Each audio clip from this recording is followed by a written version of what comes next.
ঠাকুরগাঁও জেলা আমিরকে আটকের ঘটনা আইনশৃঙ্খলা বাহিনীর একটি সাজানো নাটক এবং এটা উদ্দেশ্য প্রণোদিত।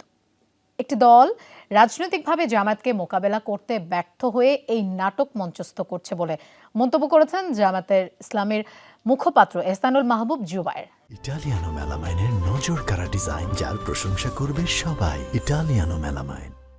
বিকেলে ঠাকুরগাঁও জেলা জামায়াত আমিরকে আটকের ঘটনা নিয়ে এক ব্রিফিংয়ে এমন মন্তব্য করেন তিনি। বলেন, কোনো তদন্তের আগেই বিষয়টি ছড়িয়ে দেওয়া হয়েছে।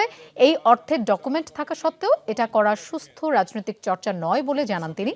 জনগণের সমর্থন না পাওয়ার ভয়ে বিএনপি মানুষের সাথে আগ্রাসী ভূমিকা পালন করছে। প্রশাসন একটা দলকে সুযোগ সুবিধা দিয়ে তাদের দিকে হেলে পড়েছে বলেও অভিযোগ তোলেন তিনি। যে আমাদের একজন দায়িত্বশীল গতকালকে আজকে তিনি ঢাকা থেকে গিয়েছেন সৈয়দপুর বিমানবন্দরে, এবং সেখানে আইনশৃঙ্খলা বাহিনী তাকে একটা সাজানো নাটক করেছেন। তিনি তার বক্তব্য স্পষ্ট করেছেন যে আমার ব্যবসায়ের জন্য আমি আসা যাওয়া করি, ব্যাংক বন্ধ, আমাকে কিছু লেনদেন করতে হয়, এই জন্য তার সাথে কিছু নগদ টাকা ছিল, যেটি খুবই স্বাভাবিক, একজন মানুষ ব্যবসা করতে পারেন।